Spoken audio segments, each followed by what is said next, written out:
আচ্ছা, এই যে এত বিশাল, এত অসীম মহাবিশ্ব, এখানে কি আমরা সত্যি একা? এটা কিন্তু মানব ইতিহাসের সবচেয়ে পুরনো আর সবচেয়ে গভীর প্রশ্নগুলোর একটা। যুগ যুগ ধরে মানুষ এই প্রশ্নের উত্তর খুঁজে চলেছে। চলুন আজ আমরা বিজ্ঞান আর বিশ্বাসের আলোয় এই মহাজাগতিক রহস্যের পর্দা একটু সরানোর চেষ্টা করি। হ্যাঁ, আজকের এই বিশদ আলোচনায় আমরা ঠিক এই প্রশ্নটা নিয়েই কথা বলবো। পৃথিবীর বাইরে কি অন্য কোথাও প্রাণের অস্তিত্ব আছে? মানে, এলিয়েন কি আসলেই আছে? একবার রাতের আকাশের দিকে তাকালে কি মনে হয়? কি বিশাল, তাই না? কোটি কোটি গ্যালাক্সি, আর প্রত্যেক গ্যালাক্সিতে আবার কোটি কোটি নক্ষত্র আর গ্রহ। এই অবিশ্বাস্য বিশালতার মাঝেই আমরা দুটো একদম ভিন্ন দৃষ্টিকোণ থেকে উত্তর খোঁজার চেষ্টা করব। একটা হলো খাঁটি বিজ্ঞান, আর অন্যটা হলো বিশ্বাস, মানে ইসলামিক দৃষ্টিকোণ। তো চলুন দেখে নিই আমরা কিভাবে এগোব। প্রথমে আমরা প্রশ্নটাকে একটু গুছিয়ে নেব, তারপর দেখব বিজ্ঞানীরা কিভাবে এর উত্তর খুঁজছেন। এরপর আমরা কোরআনের দিকে তাকাবো, দেখব সেখানে কোনো ইঙ্গিত আছে কি না। তারপর বিভিন্ন ব্যাখ্যা আর বিতর্কগুলো নিয়ে কথা বলবো এবং সবশেষে বিশ্বাস আর সম্ভাবনার ওপর একটা চূড়ান্ত আলোচনা করব। আচ্ছা, যে কোনো অনুসন্ধানের আগেই তো ঠিক করে নিতে হয় যে আমরা আসলে কি খুঁজছি, তাই না? তো চলুন সেটাই আগে পরিষ্কার করে নিই। এলিয়েন শব্দটা শুনলেই আমাদের মাথায় হয়তো সিনেমার কোনো সবুজ প্রাণী বা উড়ন্ত চাকতির ছবি ভেসে ওঠে, তাই না? কিন্তু ব্যাপারটা আসলে তার চেয়েও অনেক বড়। বিজ্ঞানের ভাষায় এলিয়েন মানে হলো পৃথিবীর বাইরে জন্ম নেওয়া যে কোনো জীবন্ত কিছু। সেটা হতে পারে চোখে দেখা যায় না এমন ব্যাকটেরিয়া, আবার হতে পারে আমাদের চেয়েও অনেক উন্নত বুদ্ধিমান কোনো সভ্যতা। এবার তাহলে বিজ্ঞানের দুনিয়ায় ঢোকা যাক। আর এখানেই কিন্তু একটা দারুণ মজার ব্যাপার আছে। একদিকে সম্ভাবনে বলছে মহাবিশ্বে প্রাণের ছড়াছড়ি থাকার কথা, কিন্তু অন্যদিকে বাস্তবতা হলো একদম শুনশান নীরবতা। শুধু ভাবুন একবার, ড্রেক ইকুয়েশন নামে একটা বিখ্যাত গাণিতিক সমীকরণ আছে।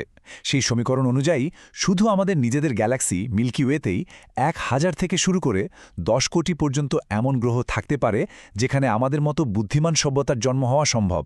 সংখ্যাটা মাথা ঘুরিয়ে দেওয়ার মতো। এই স্লাইডটা কিন্তু বিজ্ঞানের আসল দ্বন্দ্বটা খুব পরিষ্কারভাবে তুলে ধরেছে।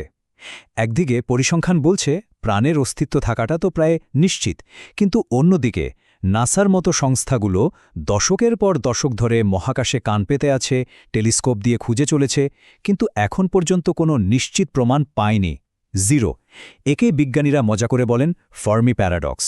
যদি ওরা থাকার সম্ভাবনাই এত বেশি, তাহলে সবাই গেল কোথায়? বিজ্ঞানীরা কিন্তু হাল ছাড়েননি। তারা এখন আমাদের সৌরজগতের মধ্যেই প্রাণের খোঁজ করছেন। যেমন ধরুন, মঙ্গল গ্রহে, বৃহস্পতির চাঁদ ইউরোপার বরফের নিচের মহাসাগরে, এমনকি শনির চাঁদেও। মজার ব্যাপার হল, কেউ কেউ তো পৃথিবীর গভীর সমুদ্রের নিচেও খুঁজছেন। আবার কিছু বিজ্ঞানীরা তো আরও এক ধাপ এগিয়ে ভাবছেন, হতে পারে এলিয়েনরা আমাদের চেনা জগতের বাইরে অন্য কোনো ডাইমেনশনে লুকিয়ে আছে। তো বিজ্ঞান তো তার মতো করে খুঁজছে। এবার চলুন আমরা একটু অন্যদিকে তাকাই। চলুন দেখি পবিত্র ধর্মগ্রন্থ কোরআন এই ব্যাপারে আমাদের কি বলে, কোনো ইঙ্গিত দেয় কিনা। পবিত্র কুরআনের সূরা আশ-শুরার এই আয়াতটা দেখুন। এখানে বলা হচ্ছে আল্লাহর অন্যতম নিদর্শন হল আসমান ও জমিনের সৃষ্টি, এবং এর মধ্যে তিনি যে সমস্ত দাব্বা বা জীবজন্তু ছড়িয়ে দিয়েছেন। এখানে যে আসমানসমূহে জীবজন্তু ছড়িয়ে দেওয়ার কথা বলা হয়েছে, আধুনিক যুগের অনেক ইসলামী চিন্তাবিদ একেই ভিনগ্রহে প্রাণের অস্তিত্বের একটা জোরালো ইঙ্গিত হিসেবে দেখেন। আবার সূরা আত-তালাকের এই আয়াতটিও খুব গুরুত্বপূর্ণ। এখানে 7 আসমান এবং ঠিক তারই মতো জমিন সৃষ্টির কথা বলা হয়েছে, আর বলা হয়েছে যে তাদের মধ্যে আল্লাহর আদেশ বা কমান্ড নেমে আসে। এই অনুরূপ জমিন বা লাইক আর্থস বিষয়টা কিন্তু বিতর্কটাকে আরও এক ধাপ এগিয়ে নিয়ে যায়। দেখুন, টেক্সট একটাই, কিন্তু সেখান থেকে মানুষ কত রকমের সিদ্ধান্তে আসছে। চলুন এই ব্যাখ্যার বিতর্কগুলো একটু কাছ থেকে দেখি, কারণ এখানেই লুকিয়ে আছে আসল মজাটা। আজকের দিনে অনেকেই কিন্তু বিজ্ঞান আর ধর্মকে মিলিয়ে দেখতে চান। তারা ভাবার চেষ্টা করছেন, আচ্ছা, যদি এলিয়েন থাকে তাহলে ইসলামিক বিশ্বাস অনুযায়ী তাদের জায়গাটা কোথায় হবে। এই ছবিটার ঠিক সেই ভাবনারই একটা প্রতিফলন। বিশ্বাস আর আধুনিক কৌতূহল যখন একসাথে মেশে, তখন এরকম নতুন নতুন চিন্তার জন্ম হয়। তো বিতর্কটা মূলত দুটো দিকে। একদল মানে আধুনিক ব্যাখ্যাকারীরা বলছেন আসমানে দাব্বা বা প্রাণী থাকার কথা, মানে তো এলিয়েনে। কিন্তু অন্যদিকে যারা আরেকটু ঐতিহ্যবাহী ব্যাখ্যা দেন, তারা কিছু প্রশ্ন তুলেছেন। যেমন আয়াতে আসমানসমূহ বহুবচন হলেও জমিন তো এক বচন, তাহলে কি এই প্রাণীরা আমাদের পৃথিবীর আকাশেই আছে? আবার আল্লাহর আদেশ তো শুধু বুদ্ধিমান প্রাণীর জন্য নয়, গ্রহ নক্ষত্রের মতো জড় বস্তুর জন্য, মানে তাদের কক্ষপথে ঘোরাও তো আল্লাহরই আদেশ। সুতরাং একটা মত হলো এটা আসলে আমাদেরই যুগের বৈজ্ঞানিক কৌতূহল দিয়ে পুরনো টেক্সটকে নতুনভাবে পড়ার একটা চেষ্টা মাত্র।